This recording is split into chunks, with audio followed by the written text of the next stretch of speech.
हाँ जी, good morning to all of you. तो आज है लेक्चर नंबर 2। उससे पहले हम लेक्चर 1 में जो हमने किया था 29 अप्रैल को, यानी कल की क्लास में जो हमने किया था, पहले वो रिवाइज कर लेते हैं। सुनो, सबसे पहले बात क्या है, यहाँ पर टॉपिक्स कौन कौन से हमें कवर करने हैं। सबसे पहले टॉपिक है मीनिंग ऑफ टर्म्स। जो अकाउंटिंग टर्म हमारे सामने आएंगी हमें उसका मतलब समझना है। दूसरी चीज calculation of purchase consideration, very very important topic है। चलो, थर्ड जो हमारे पास आएगा, book of old company. Old company कौन सी होती है? ओल्ड कंपनी जिसका बिजनेस खरीदा जा रहा है, जो बिजनेस को, ठीक है। और book of old new company, new company कौन सी है? जो बिजनेस को परचेज, ठीक है। अच्छा, न्यू कंपनी को मैं ट्रांसफरी कंपनी भी कह सकता हूँ। अगर बुक की लैंग्वेज में जाओगे तो न्यू कंपनी को क्या कह सकते हैं हम? ट्रांसफरी। और जो पुरानी कंपनी है उसको हम बोलते हैं ट्रांसफरर कंपनी, राइट। चलो, तो ये 4 टॉपिक हमें इसमें कवर करने हैं। आगे देखो, यहाँ पे मीनिंग में क्या लिखा गया है। अमलगमेशन का मतलब ये हुआ कि भाई 2 कंपनी मिलके एक नई कंपनी बन गई, वो अमलगमेशन कहलाता है। एब्जॉर्प्शन क्या कहलाता है? एक बड़ी कंपनी एक छोटी कंपनी है, बड़ी कंपनी ने छोटी कंपनी को टेक ओवर कर लिया, तो पुराना नाम किसका चलेगा? बड़ी कंपनी का ही चलेगा। एक्सटर्नल रिकंस्ट्रक्शन क्या होता है? यहाँ पे कंपनी की जो गुडविल है वो खराब हो जाती है, उस केस में कंपनी क्या कर देती है? नाम चेंज कर लेते हैं अपनी कंपनी का। ये तीनों ही हमारे AS 14 ने। कुछ डिस्टरबेंस हो रही है क्या नेट में? देखना या ठीक आ रहा है? बोलो एकदम, ऑडियो ठीक चल रहा है। सही है भैया। ठीक है, ठीक है। कोई दिक्कत हो तो बताना। अब ठीक है, ठीक है। अच्छा, हम बात करते हैं आगे। ये जो अकाउंटिंग ट्रीटमेंट है इन तीनों के केस में सेम ही होगी, as per AS 14 issued by institute of chartered accountant of India. अब आगे हम बात करते हैं नीचे। फर्स्ट टॉपिक हमारा कवर हो गया अकाउंटिंग टर्म्स। उसके बाद सेकंड टॉपिक क्या आया? Calculation of PC। यहाँ पर परचेज कंसिडरेशन करने के 2 तरीके हैं। पहला तरीका क्या है? Net payment method. दूसरा तरीका क्या है? Net asset method. Net payment method का मतलब क्या हुआ? नेट पेमेंट का मतलब ये है कि भाई आपने नेट पेमेंट कितनी की है। आपने जितनी भी पेमेंट नेट की होगी, किसको की होगी? मालिकों को। और किसी की बात नहीं कर रहे हम। मालिकों को जो भी आपने नेट पेमेंट की होगी वही हमारी क्या हो जाएगी? Purchase consideration, right. सेकंड जो तरीका है वो क्या है? Net asset method. आपको फर्स्ट प्रायोरिटी पे कौन सा मेथड लगाना है? Net payment method. अगर नेट पेमेंट मेथड के लिए इंफॉर्मेशन अवेलेबल नहीं है तो आपको लगाना है नेट एसेट मेथड, ठीक है। यहाँ पे फर्स्ट प्रेफरेंस लिखा है फर्स्ट में, और दूसरे वाले पे हमने क्या लिख दिया? कुछ बच्चे लेट, यार ये चक्कर क्या है? लेट कोई ग्रुप में मैसेज कर रहा है, कोई कह रहा है कर लो ऐड। क्या ऐड कर लो? पता नहीं, ये लिख के भेज रहा है कोई कर लो ऐड। अब पता नहीं किस में ऐड कर लो। गुड मॉर्निंग भैया। Good morning. आप लोग लेट हो गए क्या? हम भैया कर ही नहीं रहे थे, इतनी देर से वेटिंग में। अच्छा, ऐड नहीं कर रहे थे क्या? Okay okay. हाँ, चलो, मैंने कुछ नहीं करा, मैंने बस ऊपर की बातें रिवाइज कराई है। अमलगमेशन क्या होता है, अब्जॉर्प्शन क्या होता है, एक्सटर्नल रिकंस्ट्रक्शन क्या है? ऐड तो कर लेते भैया। अरे डियर, ये क्या थी? लास्ट क्लास में जो पढ़ा था वही तो थी, रिवाइज कराई है बस, ठीक है। जो हमने लास्ट क्लास में पढ़ा था वही है। मैं परचेज कंसिडरेशन की बात कर रहा हूँ, और कुछ नहीं है। परचेज कंसिडरेशन में 2 तरीके हैं, net payment method, net asset method. Net payment method में देखना है मालिकों को टोटल पेमेंट क्या की गई है। आप मालिकों को जो पैसे दे सकते हैं, मालिक किस कंपनी की बात कर रहे हैं हम? पुरानी कंपनी। जिस कंपनी का बिजनेस हम टेक ओवर कर रहे हैं उनके मालिकों को कुछ पैसे दोगे कि नहीं दोगे? या तो पैसे दोगे, या शेयर दोगे, या डिबेंचर दोगे, या कोई एसेट दोगे, या कैश दोगे। कुछ तो दोगे कि नहीं दोगे? हाँ के ना? बोलो हाँ के ना? बिल्कुल आ गया। हाँ दे ना, साथ साथ बोलते भी रहो। चलो, एक सेकंड। हाँ जी। उसके बाद हम आगे बात करते हैं। यहाँ पे जो नेट एसेट मेथड है, नेट एसेट मेथड में सिंपल तरीका लगता है कि भैया एक काम करो, जो आपने एसेट लिए उनकी एग्रीड वैल्यू, आई रिपीट, जो आपने एसेट लिए, नई कंपनी क्या निकाल रही है? PC, purchase consideration. तो आप एक काम करो, जो आपने एसेट्स लिए उनकी एग्रीड वैल्यू, मतलब कौन सा एसेट कितने में लिया। मान लो आपने एग्रीड वैल्यू निकाली, 15 लाख के एसेट लिए, और जो लायबिलिटी लिए उनकी एग्रीड वैल्यू 5 लाख की लायबिलिटी भी आई, तो 10 लाख आपके पास नेट संपत्ति आई है। तो 10 लाख क्या हो जाएगी आपकी? Purchase consideration, right. एग्जाम में आता है सेकंड वाला तरीका भी।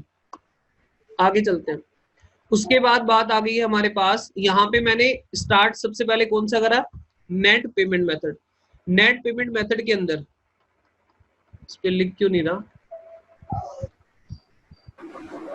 ये दोबारा बंद करके चलाना पड़ेगा, एक सेकंड रुको।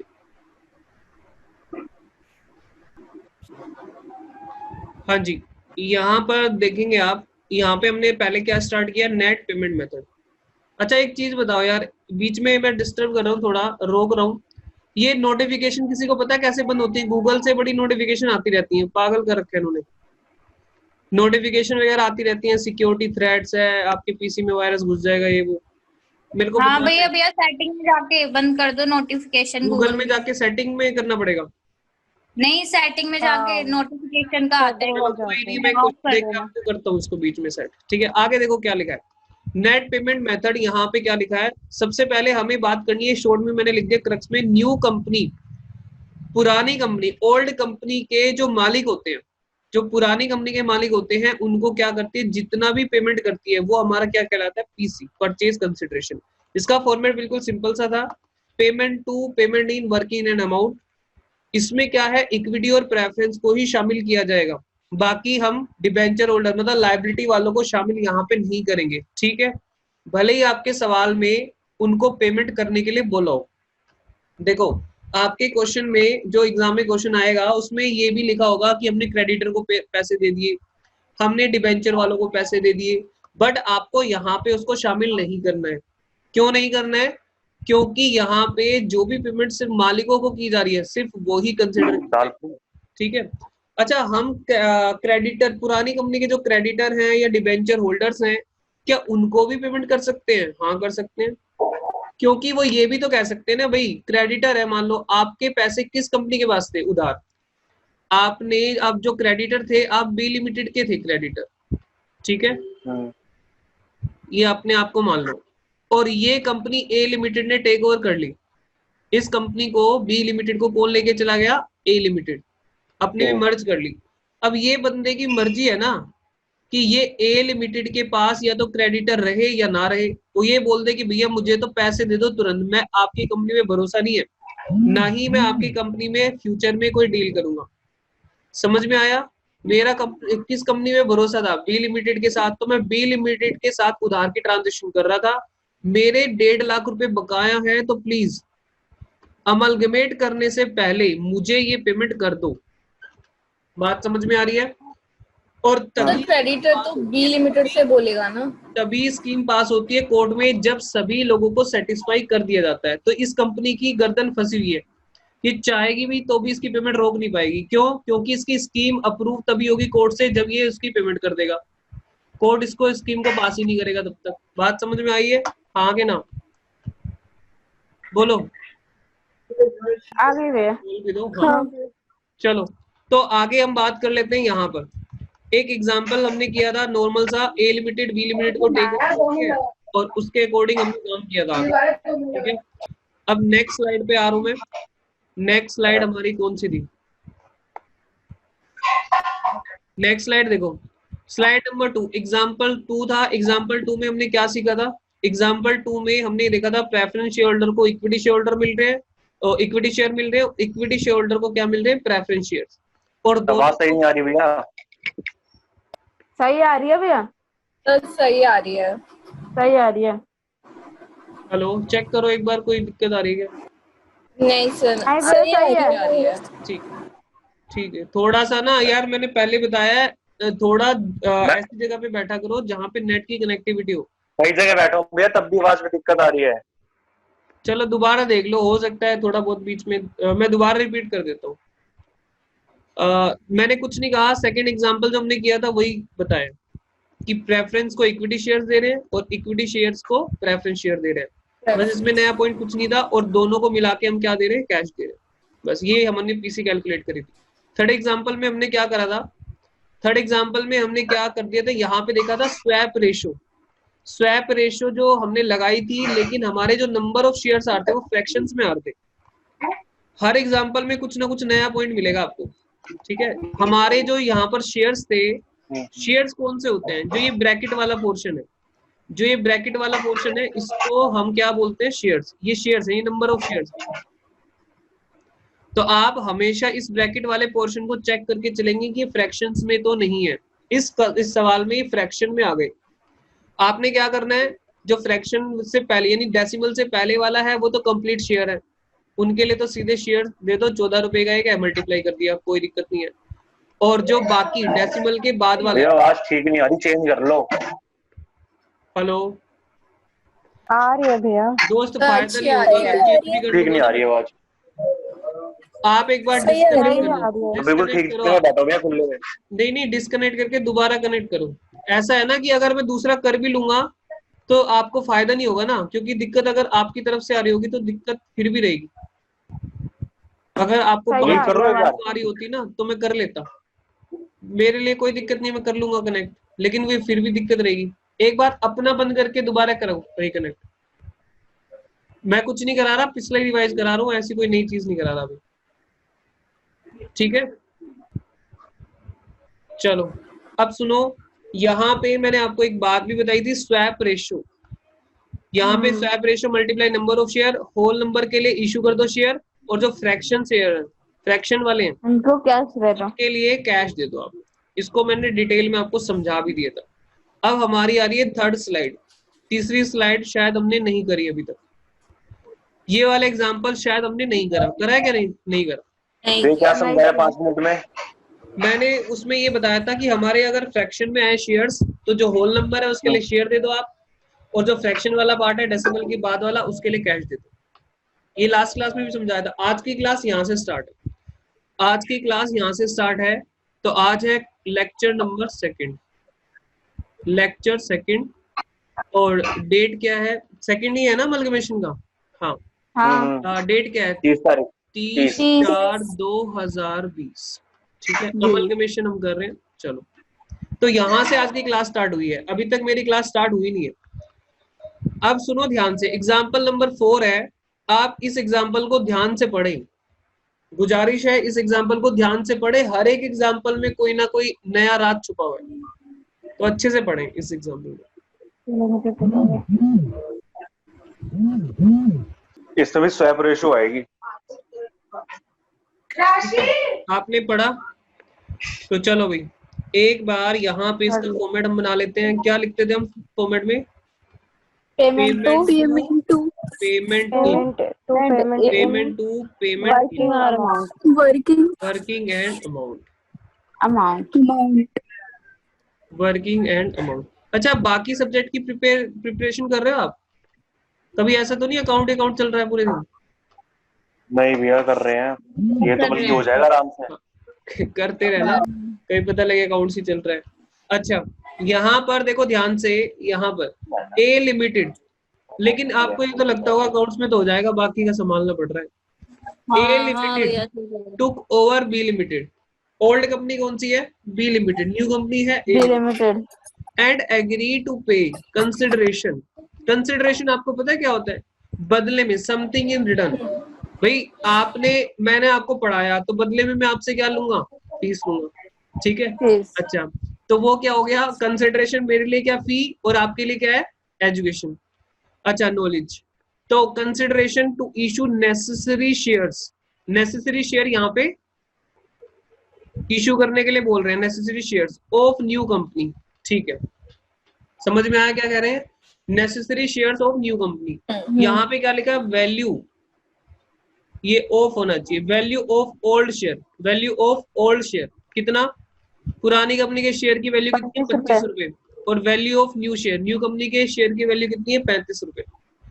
टू पे ₹5 पर शेयर इन कैश। तो ये तो कैश वाला पोर्शन है, ठीक है? तो हमने जो नई बात देखी वो ये है, वैल्यू ऑफ ओल्ड शेयर 25 रुपए और वैल्यू ऑफ न्यू शेयर 35 रुपए, ठीक है?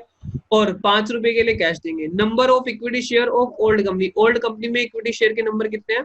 1 lakh. Calculate PC, purchase consideration यहाँ पे कैलकुलेट करनी है। करें शुरू? चलो स्टार्ट कर लेते हैं। सबसे पहले बात आती है कि किसको पेमेंट करेंगे। एक ही तरह के शेयर होल्डर है, इक्विटी शेयर होल्डर्स, ठीक है? पेमेंट किस में करेंगे हम? Equity share. इक्विटी शेयर्स में करेंगे जब कुछ नहीं लिखा तो इक्विटी शेयर होल्डर को क्या देंगे, इक्विटी शेयर्स देंगे। ठीक है, यहाँ पे बताओ, यहाँ स्वैप रेशो कैसे बनेगी, स्वैप रेशो यहाँ पे कैसे बनेगी।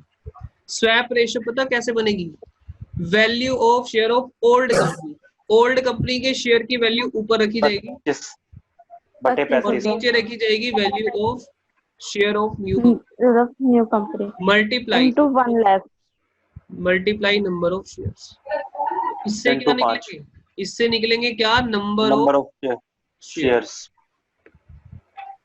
इससे कंप्यूट कर लेंगे हम नंबर ऑफ शेयर्स। ठीक है, बस चेक करके चलना फ्रैक्शन में ना आ जाए, एक बार करना जरा। फ्रैक्शन में भैया बी आ रहा है 71428 71428। फ्रैक्शन में आ गया। विवेक किसका वाइब्रेट कर रहा है फोन, क्या कह रहे हो, फोन किसका वाइब्रेट कर रहा है ये बार बार। वाइब्रेट कह रहा हूँ, वाइब्रेट मेरा कर रहा है, मेरा अच्छा फोन वाइब्रेट कर रहा है। किसी ने जेएसके क्लासेस एप्लीकेशन डाउनलोड करी है अभी 428 अच्छा 0.57 0.57 57। अच्छा कैलकुलेटर लेके बैठा करो भाई प्लीज। अच्छा ये बैठेंगे। कैलकुलेशन आपको समझ में आई है, ये कैलकुलेशन समझ में आई है, इसको थोड़ा गहराई से समझना जरा भाई। पुरानी जो हमने ओल्ड कंपनी को ही ऊपर क्यों रखा, हमने ओल्ड को ही ऊपर क्यों रखा, न्यू को ऊपर क्यों नहीं रखा। देखो ध्यान से सुनो भाई, हम क्या कर रहे हैं, 1 लाख शेयर है पुरानी कंपनी के, आगे ना, तो हम ये देख रहे हैं मार्केट में उनकी वैल्यू कितनी है, कितनी वैल्यू है 25 रुपए, चेक करो। तो टोटल जो वैल्यू हो गई वो कितनी है, टोटल वैल्यू कितनी हो गई बोलो, 25 लाख। 25 अच्छा, अब हम ये देख रहे हैं 25 लाख में नई कंपनी के कितने शेयर आ जाएंगे, डिवाइड बाई 35। चेक करो, मैंने यही तो करा है, 1 लाख मल्टीप्लाई 25 डिवाइड बाई 35। हाँ बोलो, समझ आया तो, समझना इजी है ना। Yes, sir. और रटने के लिए एक तरीका भी बताता हूँ, रटने के लिए एक तरीका भी है, ऑन स्विच ऑन करते हो ना आप, फैन का ऑन करते हो switch, old upon new. Old upon new, old upon new. तो ये क्या है यहाँ इस केस में, क्या है, स्वैप रेशो, ये है इसमें स्वैप रेशो, या इसका दूसरा नाम क्या है, exchange Exchange exchange ratio। Ratio. जी सर, हमें समझ में आया। अब एक काम करो, नंबर ऑफ शेयर आपने निकाल लिए, मल्टीप्लाई यहाँ पे कितने से करेंगे, एक शेयर कितने का, नई कंपनी का, इसमें दे तो रखा है 35 रुपए का, ठीक है। अच्छा तो देखो, और स्टूडेंट पता है क्या करता है जल्दीबाजी में, सुनो सुनो सुनो, गड़बड़ क्या होती है, भैया 5 से मल्टीप्लाई करेंगे ना, 5 से मल्टीप्लाई करेंगे, 5 तो कैश है ना, 5 से कैश में मल्टीप्लाई देंगे ना। वो थोड़ी ना करेंगे। 5 से मल्टीप्लाई वो तो अलग होगा। ठीक है ठीक है ठीक है ठीक है अब सही है। चालाक स्टूडेंट क्या दिखाता है, मैं तो 35 से 35 काट दूंगा, टे लो। एक स्टूडेंट क्या करता है, मैं तो 35 से 35 काट दूंगा, 25 लाख आ गया, बात खत्म। अरे भैया ये नहीं करना है, ये नहीं करना है आपको, समझ में आ गई बात, ये नहीं करना है, हाँ हटा रहा हूं मैं इसको। आपको ये नंबर निकालने हैं पहले, ठीक है। अब सुनो, अब क्या करना है जी, एक सेकंड रुको डियर, मैं आपका डाउट लूंगा, लेकिन थोड़ा रुक के। 71428 मल्टीप्लाई 35, एक तो ये आ जाएगा अमाउंट हमारे पास होल नंबर के लिए, 71428 मल्टीप्लाई 24,99,980, ठीक है। चलो अब बाकी के लिए फ्रैक्शन, जो ये पीछे डेसिमल वाला पोर्शन है, 0.57 0.57 35। 20 अच्छा 20 आ रहा है, 19 पॉइंट समथिंग आ रहा है, ठीक है। अच्छा अगर आप टोटल भी मल्टीप्लाई करोगे तो भी यही वैल्यू बनेगी, तो भी 25 लाख ही बनेगी, बट 25 लाख करना गलत हो जाएगा आपका। पीसी तो कैलकुलेट आएगी, लेकिन एग्जामिनर एक नंबर जरूर काट लेगा इसमें, ठीक है। तो ये नहीं करना। फ्रैक्शन अब बताओ इक्विटी शेयर होल्डर को और क्या दे रहे हैं आप, कैश, कैश दे रहे 5 रुपए, 1 लाख शेयर है और 5 रुपए 5 रुपए, शेयर पे कैश मिलेगा, 35 लाख, तो टोटल ये कितना हो गया, 35 नहीं 25 और 5 30 लाख हो गया। 30 हुआ। सॉरी 30, सॉरी किसी कितनी आ गई, 30 लाख आ गई। परचेज सोना कितने में तय हो गया, 30 लाख में तय हो गया, ठीक है। अच्छा नीचे देखो नोट क्या लिखा हुआ है, यहाँ पे देखो, यहाँ पे नोट हमने लिखा है, note where swap ratio is missing, swap ratio ऐसे नहीं दे रखी थी ना, 2 के बदले 5, 5 के बदले 2, 1 के बदले 3, ऐसी नहीं थी ना। यहाँ पे वैल्यू दे रखी थी शेयर्स की। Where swap ratio is missing then it will be calculated using value of shares. कैसे निकालनी है, क्या यूज करके निकालनी है, वैल्यू ऑफ शेयर्स। ठीक, अच्छा स्वैप रेशो फॉर्मूला यहाँ पे बता दिया गया है, value of share of old company upon value of share of new company. ठीक है जी, नीचे नीचे इंपॉर्टेंट बात लिखी हुई है, यहाँ पे देखो इन्होंने क्या कहा, सच वैल्यू कैन बी, ये वैल्यू क्या क्या हो सकती है, मार्केट वैल्यू हो सकती है, या इंट्रिंसिक वैल्यू हो सकती है, या पेड अप वैल्यू हो सकती है। सुनो क्या कहा इसने, इस पे मैं थोड़ा सा टाइम लगाऊंगा। ये जो वैल्यू हो सकती है, कभी कभी आपको मार्केट वैल्यू दे सकते हैं तो मार्केट वैल्यू को यूज कर लेना, कभी कभी आपको इंट्रिंसिक वैल्यू दे सकते हैं तो वो यूज कर लेना। आपका डाउट है इंट्रिंसिक वैल्यू, समझा तो होती क्या है, मार्केट वैल्यू तो हमें पता है क्योंकि जो मार्केट में शेयर ट्रेड हो रहा है उसकी वैल्यू है, लेकिन इंट्रिंसिक वैल्यू को तो बताओ, बोलो दिमाग में ख्याल आ रहा है कि नहीं आ रहा है? हाँ पता है। मैं तो चुप हो गया, अगर आप नहीं बोलोगे तो मैं चुप हूँ। इंट्रिंसिक वैल्यू का माइंड में सवाल आ गया। पेड अप वैल्यू भी हम जानते हैं, पेड अप वैल्यू जानते हैं कि नहीं जानते, बिल्कुल जानते हैं। पेड अप वैल्यू तो हमें पता होती है ना, जितना उसने पे कर रखा है। वो इंट्रिंसिक वैल्यू बताओ हमें। अच्छा यहाँ पे मैंने क्या लिख रखा है, नीचे चेक करो, प्रेफरेंस भी लिख रखी है। फर्स्ट प्रायोरिटी पे किसको लेना है, फर्स्ट प्रायोरिटी पे मार्केट वैल्यू का, फर्स्ट प्रायोरिटी पे लेना है आपको मार्केट वैल्यू को। अगर दोनों वैल्यू दे रखी है, मार्केट वैल्यू भी है इंट्रिंसिक वैल्यू भी है, तो पहले आपको यूज करना है मार्केट वैल्यू से ही काम करना है। लेकिन अगर मार्केट वैल्यू नहीं है तो इंट्रिंसिक वैल्यू को यूज कर सकते हो, और ये दोनों ही नहीं है तो पेड अप वैल्यू को यूज कर सकते हो। थोड़ी थोड़ी कॉम्प्लिकेशन बढ़नी शुरू हो गई चैप्टर में, समझ में आ रही है आपको? चैप्टर में कॉम्प्लिकेटेड कुछ नहीं है, ये थोड़े से ना ये वाले फंडे हैं इसके अंदर। चलो अब सुनो, अच्छा हाँ मेरे कहने से इसको मुश्किल मत मानना शुरू कर देना। सारे प्रोफेशनल एग्जाम में बच्चे करके आते हैं, कोई दिक्कत वाली बात नहीं है। दिक्कत उन लोगों को होती है जो प्रैक्टिस नहीं करते इसकी, वो सोचते हैं नहीं आज नहीं कल कर लूंगा, कल नहीं परसों कर लूंगा। मैं गारंटी कर रहा हूँ, लिखवा के ले लो मेरे से, पूरी लेक्चर खत्म होने के बाद ये चैप्टर आपको आएगा ही नहीं, अगर आप नहीं कर रहे उसको साथ साथ। चलो उसके बाद हम बात कर लेते हैं इंट्रिंसिक वैल्यू की। इंट्रिंसिक वैल्यू आपको देसी तरीके से बोलूं क्या होती है? इंट्रिंसिक वैल्यू होती है अगर कंपनी लिक्विडेट हो जाए, अगर कंपनी लिक्विडेट हो जाए आज की डेट में ही, तो इक्विटी शेयर होल्डर की झोली में क्या आएगा, मतलब इक्विटी शेयर होल्डर के पास कितनी पर शेयर कितनी वैल्यू आएगी अगर कंपनी को हम लिक्विडेट कर देते हैं आज की डेट में। समझ नहीं आई? आप इसको एग्जांपल देके समझाओ, हमें ऐसे मजा नहीं आया। ओके सुनो, देखो जरा यहाँ पे क्या लिखा हुआ है, how to calculate intrinsic value. क्या हमारे एग्जाम में आती है या वैसे ही टाइम पास कर रहे हो? भैया आती है आपके एग्जाम में, ठीक है एग्जाम में आती है तो ध्यान से पढ़ो इसको। How to calculate intrinsic value, intrinsic value कैसे कैलकुलेट की जाएगी? यहाँ पे लिखा हुआ है intrinsic value means fundamental value calculated on the basis of net asset. किसके बेसिस पे? Net asset of the company from internal information. Okay, for this calculation it is presumed, ये माना जाएगा कंपनी इज हाइपोथेटिकली लिक्विडेटेड, झूठ मूठ company liquidate कर रहे हैं। इंट्रिंसिक वैल्यू निकालने के लिए आपको क्या करना है कि ऐसे मान लो कि कंपनी झूठ मूठ बंद हो रही है, हाइपोथेटिकली मतलब अभी ये मान लो, प्रिज्यूम कर लो कि कंपनी आज की डेट में ही बंद हो रही है, तो उस वक्त देखो कि इक्विटी शेयर होल्डर के हाथ क्या लगेगा, ठीक है? तो वो होती है इंट्रिंसिक वैल्यू। कैसे निकालते हैं देखते हैं। सन्ड्री एसेट्स, जो भी एसेट्स हैं उनकी मार्केट वैल्यू, मार्केट वैल्यू ना हो तो बुक वैल्यू यूज कर सकते हो। अच्छा मार्केट वैल्यू क्या होगी बताना एक बार, मार्केट वैल्यू क्या होगी? एक प्लांट है, प्लांट की मार्केट में वैल्यू है 20 लाख, हमारी बुक में उसकी वैल्यू है 25 लाख। तो अगर मार्केट वैल्यू दे रखी है क्वेश्चन में तो आप यूज करो कौन सी वैल्यू? Market value. अगर मार्केट वैल्यू ना हो तो आप यूज क्या करोगे? Book value. बुक वैल्यू कौन सी होती है? बैलेंस शीट में जो वैल्यू दी हुई है वो होती है बुक वैल्यू, ठीक है? तो फर्स्ट प्रेफरेंस किसकी रहेगी? हमेशा मार्केट वैल्यू की। क्यों रहेगी? 2 मिनट रुको, मैं समझाता हूँ सारी बातें। सन्ड्री एसेट्स हमारे इतने रुपए में बिक जाएंगे, अगर कंपनी आज की डेट पर बंद होती है तो हमारे सन्ड्री एसेट मार्केट में 25 लाख रुपए के बिक जाएंगे। अच्छा, अगर कंपनी आज की डेट पे बंद होती है तो हमारी लायबिलिटी हमें जो पे करनी होंगी वो पे करनी होंगी 10 लाख रुपए की। ठीक है।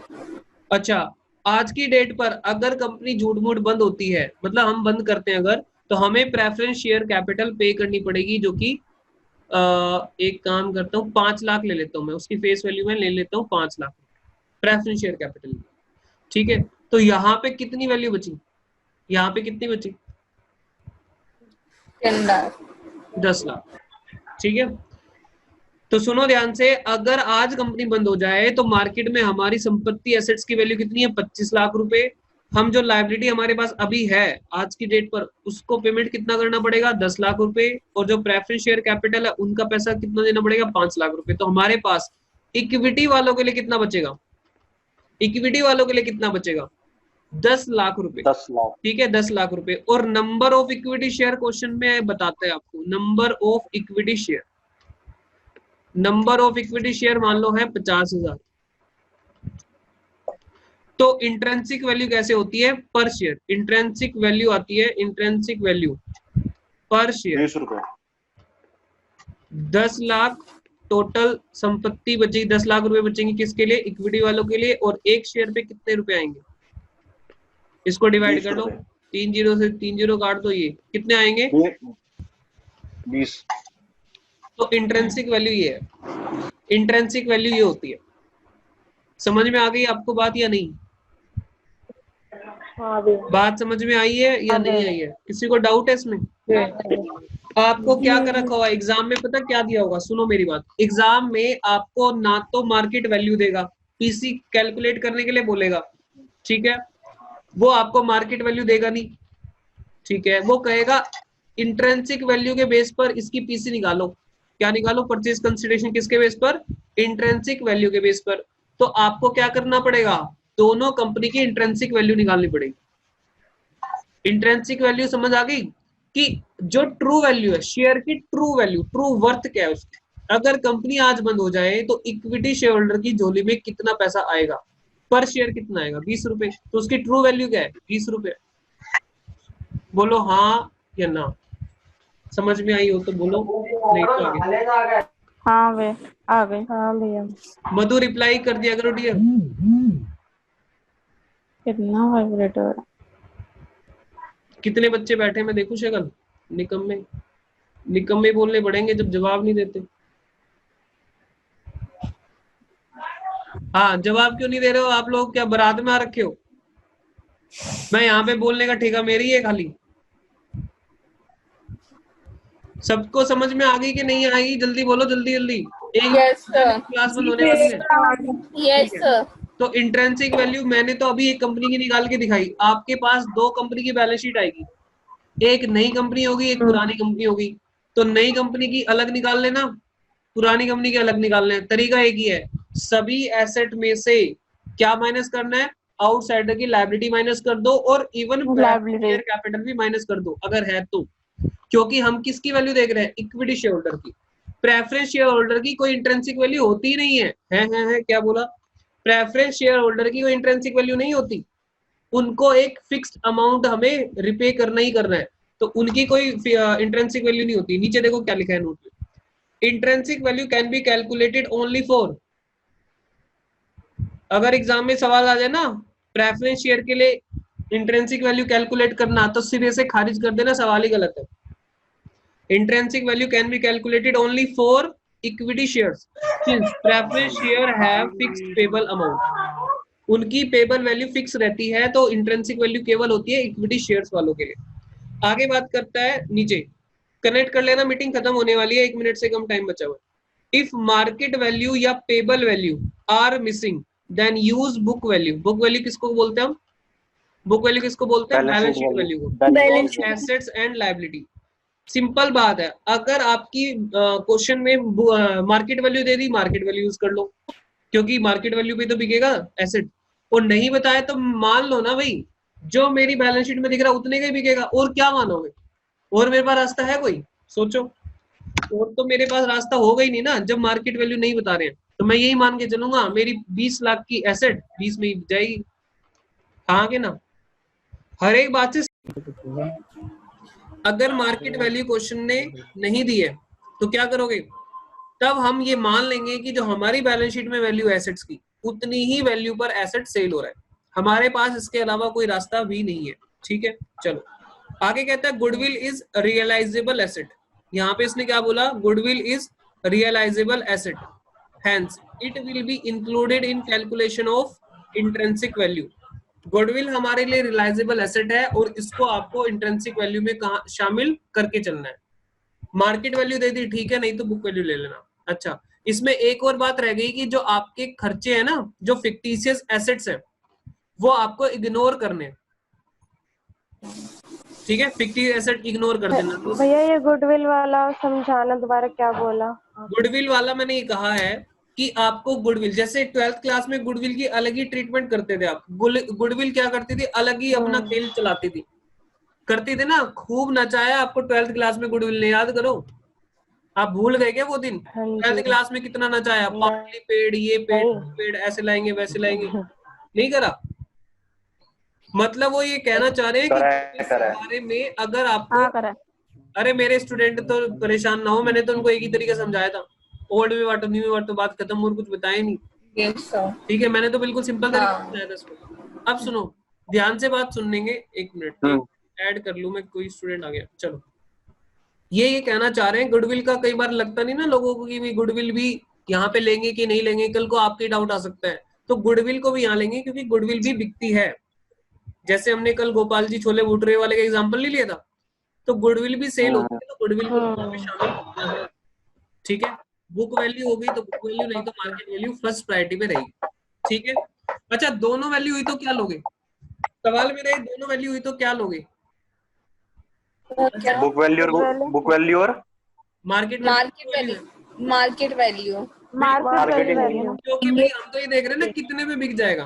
ठीक है, तो मार्केट वैल्यू लेंगे। अच्छा, आप इसके ऊपर ना एक सवाल कराओ, हमें मजा आएगा। आप इसके ऊपर एक क्वेश्चन करा दो। लो जी, आपकी सेवा में क्वेश्चन हाजिर है। कहाँ हाजिर है वो? आपकी बुक में। अच्छा, जिसके पास बुक है ना वो बुक ओपन कर लो, चौथा या पांचवा क्वेश्चन होगा, वहां से बुक से देखना विजिबल है क्या, दिखाई दे रहा है क्या? सही है। ठीक है, थोड़ा नीचे कर दूंगा। अच्छा, यहाँ पे देखो क्या लिखा है इन्होंने, the following are the balances of Pratiksha limited and Nidhi limited. दो कंपनी है यहाँ पे, Pratiksha limited and Nidhi limited, as on 31 March 2017। Pratiksha limited की बैलेंस शीट आपको दे रखी है। ये फिक्स एसेट है, इन्वेस्टमेंट, करंट एसेट, और ये लायबिलिटीज है सारी, इधर लायबिलिटी है। ठीक है, वो नॉर्मल है। आगे देख लेते हैं नीचे क्या लिखा है, निधि लिमिटेड। दो कंपनी है, निधि लिमिटेड के फिक्स एसेट दे दिए और करंट एसेट्स दे दिए, और लायबिलिटी इधर है। ठीक है, अभी पढ़ लेंगे। उसके बाद नीचे क्या कह रहा है, देखो नीचे क्या बात बोली है उसने, Pratiksha limited agrees to take over Nidhi limited. कौन सी? New old. प्रतीक्षा लिमिटेड किसको टेक ओवर करेगी? निधि लिमिटेड को टेक ओवर करने जा रही है। प्रतीक्षा लिमिटेड निधि लिमिटेड को टेक ओवर करेगी। Find out ratio of exchange. क्या पूछना चाह रहे हैं? स्वैप रेशियो पूछना चाह रहे हैं of shares on the basis of book value. तो आपको इन्होंने मार्केट वैल्यू तो दी नहीं है, तो बुक वैल्यू के बेसिस पर ही निकाल पाएंगे हम। तो यहाँ पर रेशियो ऑफ ये पूछ रहे हैं। नीचे देखो ये सॉल्यूशन है, कैलकुलेशन ऑफ इंट्रिंसिक वैल्यू। इसी से करा दूं क्या? इसी से करा दूं या अलग से करोगे? अलग से करवाओ। अलग से करवा दो। अलग से करवाओ भैया। चलो, तो इंट्रिंसिक वैल्यू कैलकुलेट करने के लिए आपके पास क्वेश्चन आ चुका है। थोड़ा सा साइज इसका नॉर्मल कर लेते हैं, इतना साइज ठीक है। सुनो जी, अब देखो यहाँ पर क्या है, फटाफट से एक स्लाइड यूज कर लो। कौन सी स्लाइड यूज करूं? एक स्लाइड और ले लेते हैं, नई वाली लो। तो यहाँ पर आप लिखना चालू करेंगे। सबसे पहले हमें क्या लिखना है? Of intrinsic value. सबसे पहले हमें लिखना है calculation of intrinsic value. Illustration number है 5। Calculation of intrinsic value. चलो हाँ जी, सबसे पहले क्या लेना है आपको, देख लेना है, 2 कॉलम बना लो। Total value of asset. 2 company है क्योंकि अलग अलग कंपनी है ना, तो दोनों के लिए अलग अलग बना लो।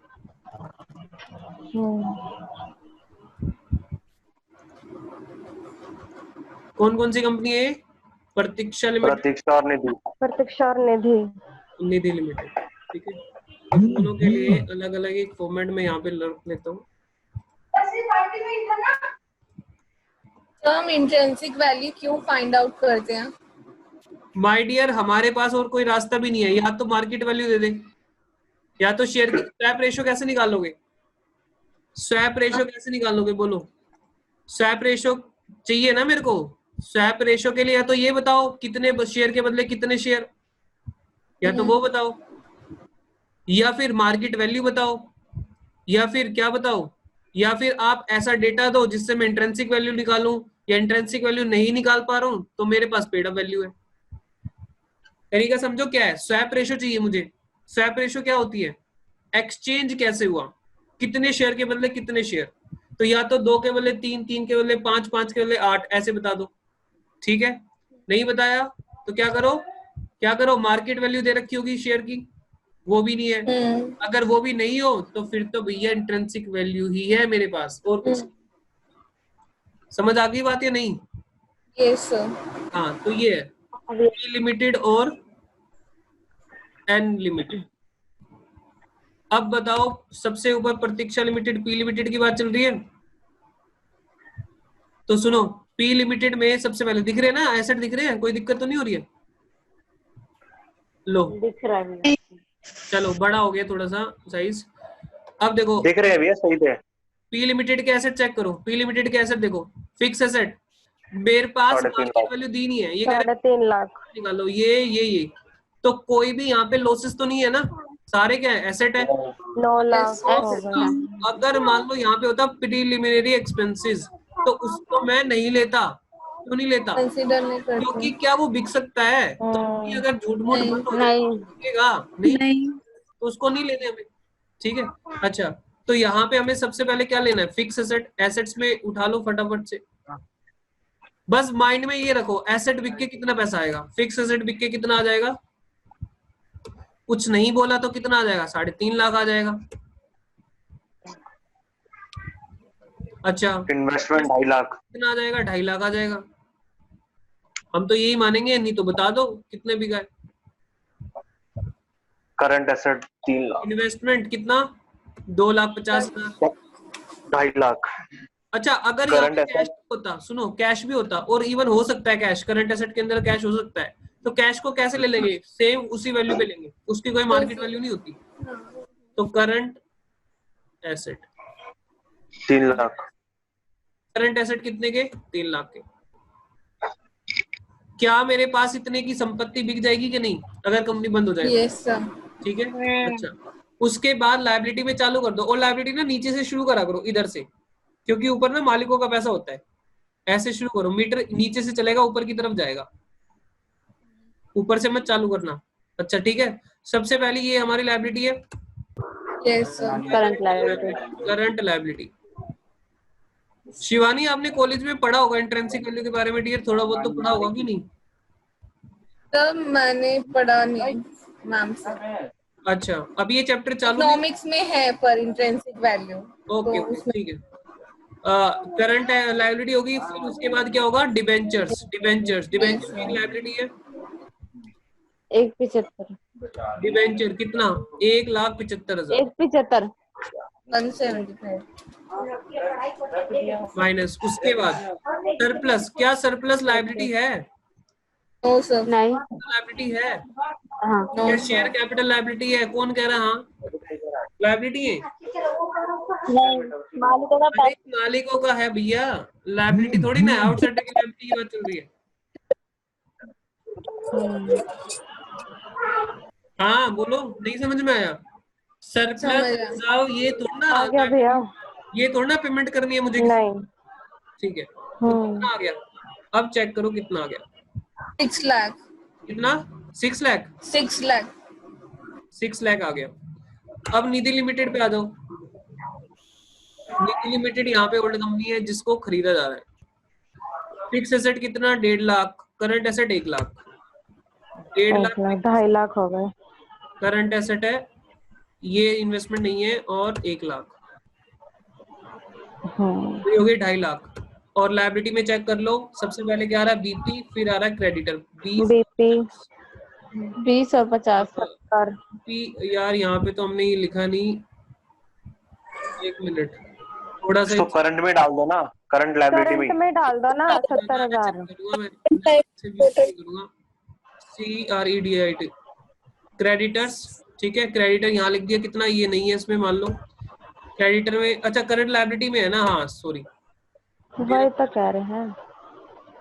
तुम सही कह रहे थे, मैं गलत। 70 डाल दो सीधा, लो सीधा करंट लायबिलिटी 70,000 डाल दो। तो मैं यहाँ छोड़ सीधे के 70,000 डाल देता हूँ। 70। ठीक है, कितना हो गया नेट, 1.5 लाख। 2.5 लाख हमारे पास पैसा आएगा, 1 लाख 10,000 की पेमेंट हो जाएगी। कितना बचा, 280, 180, 1,80,000। ठीक है। तो मुझे बताओ ये किसके लिए बचेगा, ये किसके लिए बचेगा पैसा, ये इक्विटी वालों के लिए बचेगा, ठीक है। अब क्या करो आप, अब क्या करो, number of equity shares, equity share के नंबर देख लो, नंबर देखो इसमें कितने दिए हुए हैं। हाँ जी, 20,000 शेयर है इसमें, पी लिमिटेड में, पी लिमिटेड में है 20,000 शेयर, 10 रुपए का एक है, तो 20,000 तो है पी लिमिटेड में। अच्छा एन लिमिटेड में कितने हैं, चेक करो एन लिमिटेड में, एन लिमिटेड 9,000 10 रुपए के। एन लिमिटेड में 9,000, ठीक है। अच्छा यहाँ पे क्या निकलेगी अब, इंट्रिंसिक वैल्यू, चलो जी इंट्रिंसिक वैल्यू बता दो कैसे निकलेगी। 30 रुपए इसकी 30 रुपए, लाख डिवाइड बाई 20,000, 30 रुपए तो इसकी निकलेगी। डिवाइड बाई 30 और तो बोलो कितने कितनी आ रही है, 30 और 2 30 और 20। 30 और 20। हाँ, ये आ रही है, तो इंट्रिंसिक वैल्यू ये होगी। अब स्वैप रेशियो क्या बनेगी पता है आपको, swap ratio 20/30, 2/3 value of old company, old company की वैल्यू कितनी है 20, और वैल्यू 20 के बदले 30 इक्विटी शेयर। समझ में आ गई। स्वैप रेशियो दैट इज 2/3, ये स्वैप रेशियो होनी जरूरी है हमारे पास, नहीं तो काम होगा नहीं ना, पीसी निकल नहीं पाएगी स्वैप रेशियो के बिना। तो इसलिए फर्स्ट प्रायोरिटी क्या है, या तो स्वैप रेशियो बताओ, नहीं तो बता दो मार्केट वैल्यू शेयर की, नहीं तो बता दो इंट्रिंसिक वैल्यू। आप नहीं बताओगे तो हम कैलकुलेट करेंगे, ठीक है। हम कैलकुलेट भी नहीं कर पा रहे हैं बाई चांस, तो पेड अप वैल्यू, फिर लास्ट में पेड अप वैल्यू। हालांकि पेड अप वैल्यू तक जाने की जरूरत पड़ती नहीं है, बहुत रेयर में जाने की पड़ती है, ठीक है। चलो तो यहाँ पे इस तरह से, और क्वेश्चन कई बार ना अपनी ही कंडीशन डाल देता है कि भैया इंट्रिंसिक वैल्यू निकालनी है, क्वेश्चन ही कह देता है, तो फिर तो तुम कुछ नहीं कर सकते ना, फिर तो भले ही मार्केट वैल्यू दे रखी हो, जब क्वेश्चन ने ही बोल दिया इंट्रिंसिक वैल्यू से करो तो मार्केट वैल्यू यूज नहीं कर पाओगे आप। बात क्लियर है या नहीं, हाँ सर क्लियर है। अब नीचे आके एक बार देख लो, calculation of intrinsic value of shares, तो यहाँ पे आके देख सकते हो, यही आ रही है ना। ये पॉइंट क्यों लगा दिया इन्होंने, पॉइंट तो नहीं है ना, ये पॉइंट गलत लगा हुआ है, यानी ये है ₹20, ये ₹20 है। शिवानी समझ में आया, सभी को समझ में आई क्या है, क्यों निकाल रहे हैं इंट्रिंसिक वैल्यू, ठीक है। Yes sir. ओके बहुत अच्छी बात है। चलो तो अब ये सारी बातें जो हमने यहाँ पे लिखी है ना, अब आपको डिटेल में अच्छे से समझ में आ जाएंगी ये सारी चीजें, ठीक है। स्लाइड नंबर 3 पे जो बातें लिखी हुई हैं इंट्रिंसिक वैल्यू के बारे में, वो सारी समझ में आ जाएंगी। चलो अच्छा अब हम बढ़ते हैं आगे। अब हम आज की स्लाइड हमारे पास और कौन सी है, थोड़ा सा आगे बढ़ते हैं, रुको जरा। ये ऋषि कपूर की भी डेथ हो गई। अच्छा ऋषि कपूर चला गया, वाह भाई। अभी आया है, सारी अभी तो धीरे आया धीरे था। बता रहे हैं क्या? मैंने भी अभी देखा है। उसकी तो कैंसर थी। अच्छा साथ साथ तुम न्यूज भी देखते रहते हो। अरे नहीं ये भैया, वो अरे भी नोटिफिकेशन आई है उसकी, नोटिफिकेशन आई है अभी, उससे पता चलता। अरे यार मैंने जर्नल एंट्री की एक स्लाइड बनाई थी, कहाँ चली गई वो, कहाँ चली गई वो, हाँ ये रही, ये रही मिल गई। सुनो अब देखो यहाँ पर अगला जो मेथड हमारे सामने आता है नेट एसेट मेथड। अगला जो मेथड मेरे सामने आया वो कौन सा मेथड है? Net asset. ये हमारी स्लाइड नंबर 2 है। वैसे आज की क्लास की अगर बोलोगे तो आज की क्लास की है स्लाइड नंबर 2। यार ये कमाल हो जाता है, मेरा तार हिल जाता है ना इसका पीसी का, तो थोड़ा ना ये सेव करना पड़ता है। फिर रुक जाओ 1 मिनट। Slide number 4।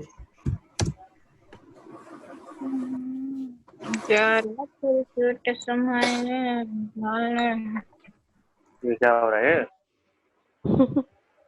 ये गाना गा रहे कौन गा रहा कौन गाने गा रहा है भाई बैठ के? सुनो ध्यान से। राधा तो यहाँ गा रही है। पर सबसे पहले पढ़ो 1 मिनट, नेट एसेट मेथड। अब पीसी हम किसके बेसिस पर कैलकुलेट करेंगे? नेट एसेट मेथड में। Under net asset method, purchase consideration is calculated by adding the agreed or market value of asset taken over by the transferee company, new company, and deducting therefrom the agreed value of liabilities taken over by the transferee. ये कुछ गलत हो गया है, space आ गया है, ठीक है। ट्रांसफरी और न्यू कंपनी, तो जो न्यू कंपनी है हम उसको ट्रांसफरी कंपनी भी बोलते हैं। अब यहाँ पे कैसे निकालनी है आपको? मेथड कौन सा चल रहा है? नेट पेमेंट मेथड की बात नहीं कर रहा हूँ मैं अभी, मैं किसकी बात करने लगा हूँ? Second method. कौन सा? Net asset method. Net asset method आपके पूछते हैं वो दी नेट एसेट मेथड से कैलकुलेट करो पीसी। ओके, अब यहाँ पे ध्यान देना उसमें कैसे करना होता है। आप एक कॉमन सेंस लगाओ जरा। नेट एसेट का मतलब क्या हुआ? Total assets. टोटल एसेट पता कौन से? जो माइनस करते हैं माइनस लायबिलिटी करके जो होते हैं। नई कंपनी जो एसेट टेक ओवर कर रही है, केवल वही एसेट लोगे ना, केवल वही तो एसेट लोगे जो एसेट टेक ओवर करे जा रहे हैं, ठीक है। अच्छा, माइनस क्या करोगे? लायबिलिटी करोगे तो लायबिलिटीज एसेट आ जाएगा, नेट एसेट। एक और सवाल है आपसे। 2 वैल्यू दे रखी है, एक तो बैलेंस शीट में वैल्यू एसेट की और एक है एग्रीड वैल्यू। एग्रीड वैल्यू क्या होती है? जो आपस में तय की गई है। भाई आपस में जब एक दूसरे का बिजनेस खरीदा जाएगा तो आपस में भी तो वैल्यू तय होंगी ना, हाँ कि ना। तो एग्रीड वैल्यू हम किसको बोलते हैं? जो आपस में उन्होंने म्यूचुअली डिसाइड करी है। और बुक वैल्यू कौन सी होती है? Balance sheet value. तो फर्स्ट प्रायोरिटी किसको दोगे? एग्रीड वैल्यू को। जो हमारे बीच में एग्री हुआ उसको देंगे कि भाई तेरी मशीन है, तेरे लिए 30 लाख की है, मैं इसको 25 में खरीदूंगा, बताओ। तो एग्रीड वैल्यू क्या हुई? तेरी book value 25 lakh, agreed value 25 lakh, तो 25 लाख होगी एग्रीड वैल्यू, ठीक है। और अगर एग्रीड वैल्यू नहीं है तो क्या सेकंड प्रेफरेंस क्या है? Book value. बुक वैल्यू होगी ना जो बैलेंस शीट में, ठीक है। इसी तरह लायबिलिटी का भी ऐसी है। लायबिलिटी की पहले एग्रीड वैल्यू देखो, नहीं है तो फिर बुक वैल्यू ले लो, ये भी फर्स्ट प्रेफरेंस पे रहेगी।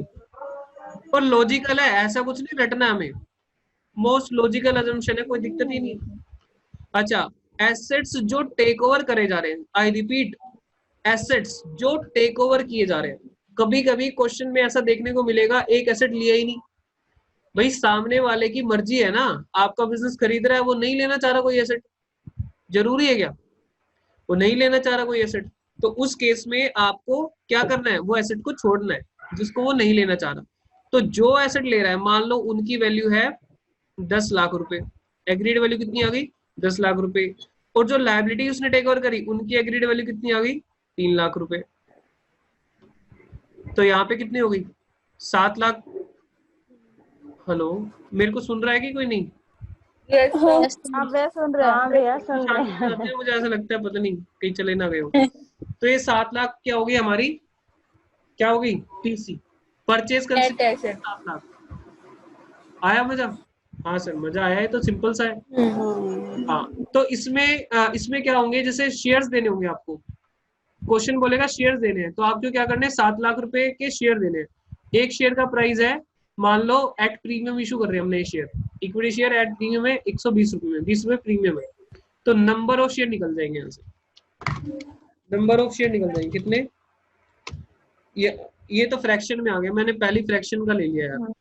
फ्रैक्शन का मतलब पहले चलो 170 में भेज देता हूँ, फ्रैक्शन नहीं आएगा। तो यहाँ पे क्या करते हैं? इशू प्राइस रख देते हैं, तो नंबर ऑफ शेयर 140 कर दो, 140 कर दो, सही रहेगा। कितना करूँ? 140 में बिल्कुल कट जाएगा, ठीक। 140 पे ठीक आएगा। हाँ 140 कर दिया, तो 40 रुपए 100 रुपए की फेस वैल्यू है, और 40 रुपए प्रीमियम है। तो इशू प्राइस लिया जाता है यहाँ पे नंबर निकालने के लिए। कई बार आपसे पूछ ले कि भाई नंबर ऑफ शेयर कितने इशू करेंगे, पीसी में कितने नंबर ऑफ शेयर इशू करेंगे, तो कितने करेंगे हम करेंगे 5,000 5,000 इक्विटी शेयर करेंगे। 5,000 इक्विटी शेयर करेंगे। अच्छा ये जरूरी है, जो मैं आपको बात समझा रहा हूँ ना, ये जरूरी है। पता क्यों जरूरी है? क्योंकि कल को आपको ये दिखाना पड़ेगा शेयर कैपिटल में कितना आएगा, 5,000 × 100। नई कंपनी की शेयर कैपिटल में कितना बढ़ेगा, 5 लाख रुपए। बात समझ में आई है कि नहीं? और भैया अगर लायबिलिटी ज्यादा हो तो खरीदेंगे ही नहीं फिर तो। अरे वाह, क्या बात कर रहे हो। मतलब एसेट से ज्यादा लायबिलिटी होने लग जाए तो कंपनी, कैसी अजीब सी बातें कर रहे हो डियर। लायबिलिटी ज्यादा हो जाएगी एसेट से। वैसे रियल में चाहे रियल हो चाहे कुछ भी हो, लायबिलिटी कब से ज्यादा होने लगी एसेट से? फिर तो वो कंपनी है क्या, वो कचरा है। वो कंपनी थोड़ी ना है। वो बीमार कंपनी को खरीदोगे आप, जो मरी पड़ी है कंपनी बिल्कुल। वो फिर वो वाली सिचुएशन हो जाएगी, वो जो झूठ मूठ दिखा के चल रहे होते हैं, एसेट खोखले कुछ है ही वही लायबिलिटीज बहुत सारी बड़ी हुई हैं, तो वो तो फिर बीमार कंपनी है, कंस्ट्रक्शन हो जाएगा फिर तो। उसमें खून ही नहीं है। आपको बोला जाए शादी कर लो एक बंदे के साथ, उसका जो वेट है वो 20 किलो है, उसका वजन है 20 किलो वो लड़के का। आप उस लड़के से शादी करना पसंद करेंगे? आप कहेंगे ये मेरे को क्या संभालेगा, पहले खुद ही संभल जाए। तो भैया कंपनी खरीद रहे हैं कोई, हम ये थोड़ा ना कर रहे हैं। चलो बातें कम कर दिया, 20 किलो तो भाई तभी तो थोड़ी चोट लगेगी ना दिल में, तो क्वेश्चन समझ में आएगा। अच्छा ठीक है चलो। तो मेरा इरादा ये नहीं है किसी को वो करना, लेकिन मैं समझा रहा हूँ एग्जाम्पल देके। तो खरीदेंगे तब ना जब कुछ उसमें पोटेंशियल होगा। अच्छा आगे यहाँ पे देखो क्या कहता है, note only those assets and liabilities, केवल वही asset liabilities which are taken over by the purchasing company, केवल वही लेना यहाँ पे एसेट लायबिलिटी जो टेक ओवर हो रहे हो। अच्छा सर क्या यहाँ पे चॉइस रहती है क्या? हाँ चॉइस रहती है यहाँ पे। एक आएगा पूलिंग ऑफ इंटरेस्ट मेथड। पता नहीं किसी ने अमलगमेशन पहले पढ़ रखा हो ना, बहुत जरूरी था। अगर आप लोगों ने पढ़ रखा था ना चैप्टर, तो आपको बहुत मजा आता है इसमें, क्योंकि बड़े सारे डाउट क्लियर करता है यहाँ पे आपको। कोई बात नहीं पढ़ रखा कोई दिक्कत नहीं है। सुनो, एक आएगा in the nature of merger. Merger एक आएगा आगे कॉन्सेप्ट, जहां पे दो कंपनी ना मर्ज हो जाती है। वहां पे एक कंपनी दूसरी कंपनी को टेक ओवर नहीं कर रही है, वो दोनों अपने व्यापार को मिक्स मर्ज कर लेते हैं, दोनों मालिक बन जाते हैं। जैसे एक इंस्टीट्यूट मेरा चल रहा है रिठाला पे, चलो इनका मैथ वाले सर का तो हमारा पार्टनरशिप में ही है, ठीक है। एक और चल रहा है बराबर में किसी का, वो हमारा कॉम्पिटिटर है, तगड़ा कॉम्पिटिटर है, ठीक है। तो हमने क्या किया कि उसके पास गए और उसको बोला भैया देखो हमारे पास जो बच्चा आता है कहता है वो तो इतनी फीस ले रहे हैं, वो तो 500 रुपए ले रहे हैं, आप 1000 क्यों ले रहे हो? तो हमें उसकी फीस घटानी पड़ती है। और हमारा बच्चा आपके पास चला जाता है, वो क्या कहता है वो तो इतनी की दे रहा है, मतलब फीस ले रहा है, तो हमें फीस घटानी पड़ती है। कंपटीशन के चक्कर में हमें अपना नुकसान करना पड़ रहा है कि नहीं? आप लोग क्या बोलते हो, पड़ोसी की दुकान पे जाके क्या बोलते हो, वो तो इतने का दे रहा है, और उसकी दुकान पे वो इतने का दे रहा है।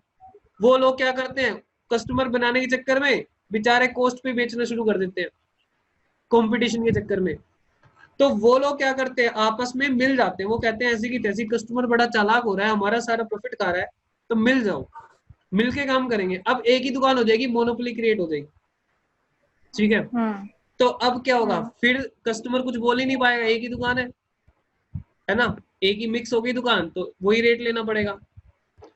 इसलिए क्या होता है, मर्ज कर लेते हैं। कई बिजनेस में मर्ज भी हो जाते हैं, एज इट इज मर्ज हो जाते हैं, बीच की दीवार हट जाती है, मिक्स मर्ज हो गए। समझ में आ गई? उसमें चॉइस नहीं रहती, उसमें चॉइस नहीं रहती एसेट्स लेने लायबिलिटी लेने की, मर्ज कर लो ना।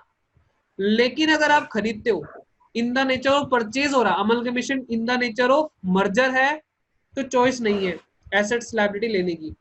लेकिन amalgamation in the nature of purchase है, तो आपको चॉइस रहती है कि कौन से एसेट आपको खरीदने कौन से नहीं खरीदने, ठीक है। लगभग वैसे सारे एसेट खरीदे जाते हैं, कुछ कंडीशंस होती हैं, मैं वो कंडीशंस पे आगे आपको रीड कराऊंगा, ठीक है। तो यहाँ पे क्या लिख रहे हैं हम, only those asset liability which are taken over by purchasing company, केवल वही हमें लेने हैं, और बिल्कुल बात सही है, कोई दिक्कत ही नहीं है।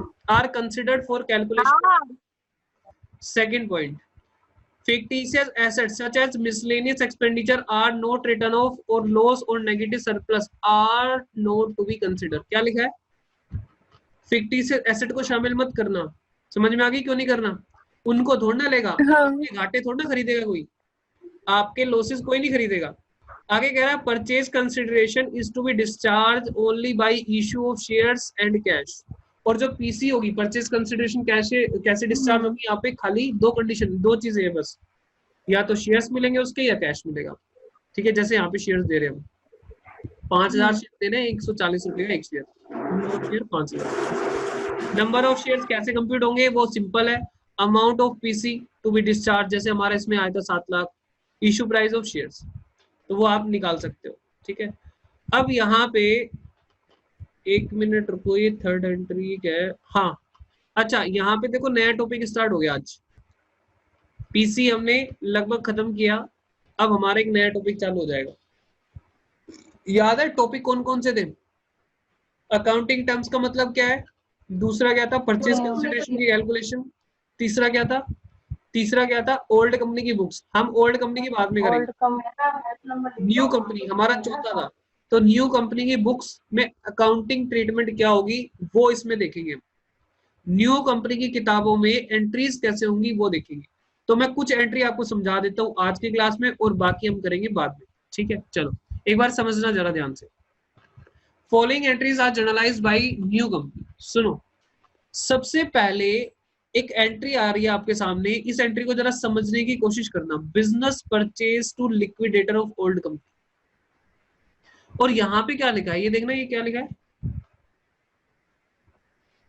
परचेज पीसी की वैल्यू तो अगर आपकी पीसी नहीं होगी तो पहली एंट्री होगी नहीं।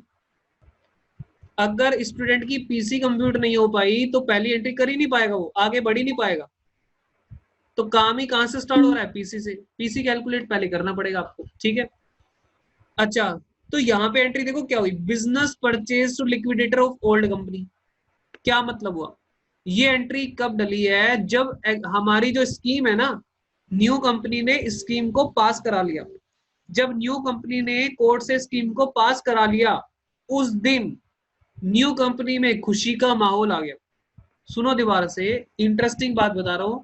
जब नई कंपनी के यहाँ पे डाकिया आया, डाकिया समझ रहे हो ना, और वो लेटर लेके आया। क्या लेटर लेके आया? एक फाइल लेके आया कि भैया आपका अमलगमेशन अप्रूव हो गया, कोर्ट ने अप्रूव कर दिया है, अब आप अमलगमेशन कर सकते हो, अब कंपनी को टेक ओवर कर सकते हो। तो उस दिन ये खुशी का माहौल है। उस दिन क्या रहा? खुशी का माहौल। और उस खुशी के माहौल में एक एंट्री डली। ठीक है, अब पता क्या हो रहा है, पूरी ऑर्गेनाइजेशन में खुशी का माहौल चल रहा है, फूल लग रहे हैं, माला सज रही है, मतलब जैसे दिवाली पे प्रिपेयर करते हैं ना आप, ऐसे पूरी प्रिपरेशन चल रही है, खुशी का माहौल है, लड्डू बट रहे हैं चारों तरफ। और यहाँ पे अकाउंटेंट भागता हुआ आ रहा है, अकाउंटेंट भागता हुआ आ रहा है। और अकाउंटेंट को जैसे लड्डू दिया गया, अकाउंटेंट कह रहा है रुको रुको रुको, लड्डू मैं बाद में खाऊंगा, पहले मैं एक एंट्री डाल लूं। एंट्री क्या डाल लूं? Business purchase account debit to liquidator of old company. तो अकाउंटेंट ने क्या करा? अकाउंटेंट ने जैसे स्कीम अप्रूव हुई उसी दिन एक एंट्री डाल दी। क्या? बोलो बोलो। बिजनेस खरीद लिया टू लिक्विडेट। अरे सुन रहे हो कि नहीं?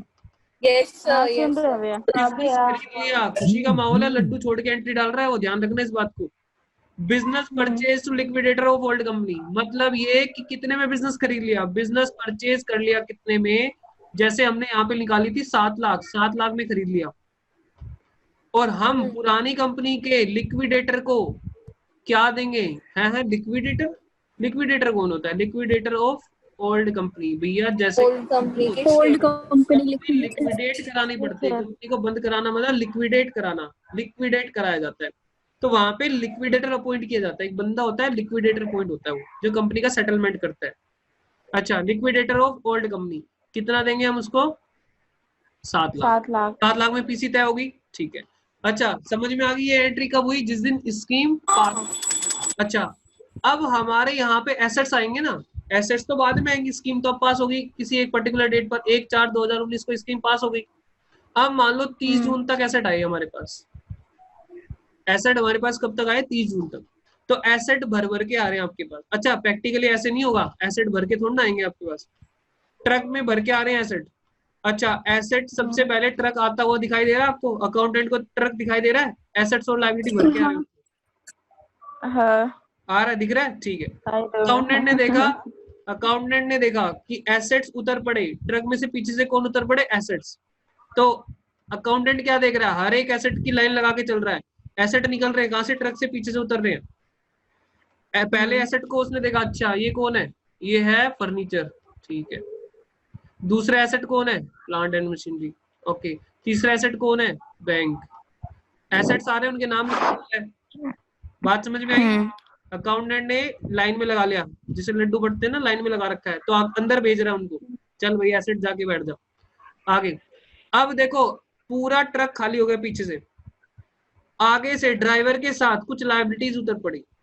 अच्छा अब लायबिलिटीज को रिकॉर्ड कर रहा हूँ, लायबिलिटी में कौन कौन आ रहे हैं, क्रेडिटर से, क्रेडिटर। ठीक है। और कौन आया, एक दबंग सा बंदा आ रहा है, वो कह रहा है मैं डिबेंचर होल्डर हूँ, तमीज से बात करना, प्रेफरेंशियल होल्डर के बाद मेरी बारी आती है, डिबेंचर होल्डर्स, ठीक है। जो जो लायबिलिटी वाले आएंगे वो सारे उतर के आगे से आ जाएंगे। अच्छा वो थोड़े कम ही होंगे ना, तो आगे बैठे हुए वो अगली सीट पे आगे तो खाली होता नजर आ रहा है। अच्छा हम यहाँ पे क्या लिख देंगे, एसेट मेरे पास आए 9 लाख के और लायबिलिटी आई मेरे पास 2 लाख की। मैं कैसे भी ना 7 लाख बना रहा हूँ, कैसे भी करके मैं इसको क्या नहीं, ओहो 7 लाख नहीं बना रहे यार, कुछ और बनाएंगे। 1 लाख की लायबिलिटी आई, लेकिन मैंने पीसी कितने में तय करी, यहाँ पे लिखना आपको बिजनेस परचेज। पीसी कितने में तय की, संपत्ति कितनी आई 8 लाख की, पीसी कितने में तय की 7 लाख। तो गुडविल हो गई या capital reserve, capital reserve, capital यहाँ पे नीचे आएगा 1 लाख, ठीक है। डिफरेंस आ जाएगा कैपिटल रिजर्व, ऊपर आता तो क्या आता, गुडविल।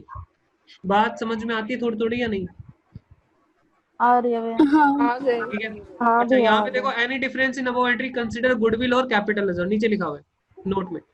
अब तीसरी एंट्री पता है क्या होगी, तीसरी एंट्री देखो मजेदार होने वाली है, इमेजिन करते जाना, जो जो कहानी समझा रहा हूँ इमेजिन करते जाना, मजा आएगा। अब क्या हुआ, चलो भाई हमने एंट्री डाली, एसेट्स भी आ गए, लायबिलिटी भी आ गए। कुछ दिनों के बाद हम अपना कामकाज सही तरीके से चला रहे हैं, उसकी संपत्ति किसकी होगी, हमारी होगी, उसकी लायबिलिटी किसकी होगी, हमारी होगी। अब हम अपना कामकाज सही से चला रहे हैं। अब हमारे ना अचानक से ऑफिस के दरवाजे पे कौन खड़ा हुआ है, लिक्विडेटर खड़ा हुआ है, जैसे कमरा खड़े हो जाते हैं ना ऐसी, और वो देखे जा रहा है हमारी तरफ। क्यों देखे जा रहा है, लिक्विडेटर पुरानी कंपनी का क्यों खड़ा है हमारे दरवाजे पे और हमारी तरफ घूर घूर के देखे जा रहा है, क्यों देखे जा रहा है बताओ।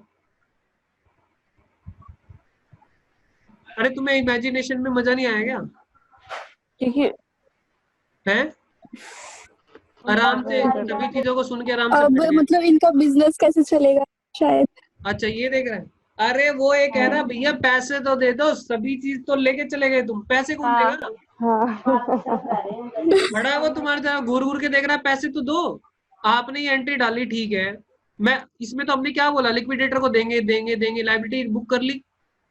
अच्छा बिजनेस परचेज को मैंने यहाँ पे कैंसिल कर दिया। बिजनेस परचेज अनार है, बिजनेस परचेज क्या है, अनार है, अनार की तरह, अनार में से खुल के क्या निकल पड़े, एसेट निकल पड़े, लायबिलिटी निकल पड़े, तो मैंने उसको क्रेडिट कर दिया, बाकी एसेट और लायबिलिटी रिकॉर्ड कर लिया। लेकिन लिक्विडेटर तो अभी भी लायबिलिटी बुक ही है, हाँ के ना, देखो हाँ आपने एसेट लायबिलिटी जब तक नहीं आए तो क्या यूज कर लिया, बिजनेस परचेज। जब वो आ गए तो बिजनेस परचेज को हटा दिया, क्या लिख लिया, एसेट और लायबिलिटी लिख लिया जिस दिन आगे, ठीक है।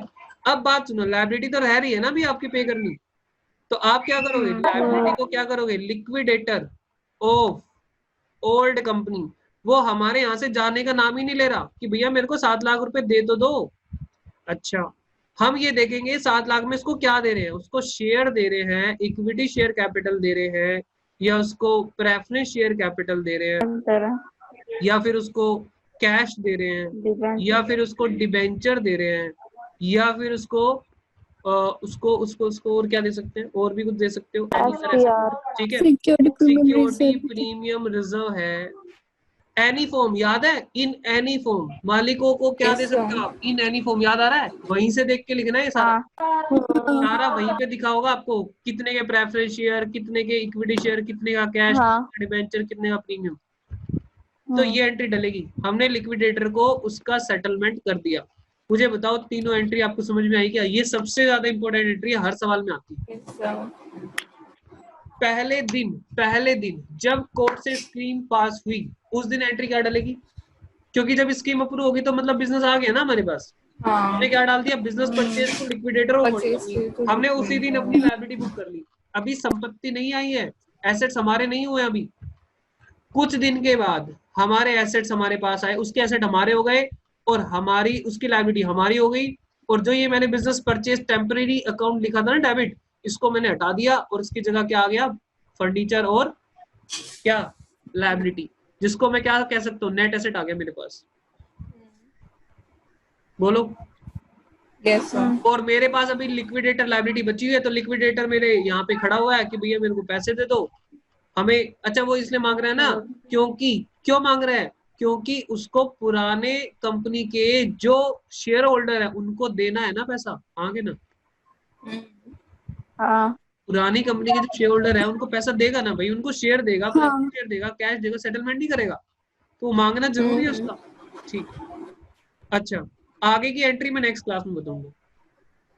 3 एंट्री बताई है मैंने न्यू कंपनी की बुक में, तो तीनों एंट्री बेहद ही इंपॉर्टेंट है, हर सवाल में देखने को मिलेगी।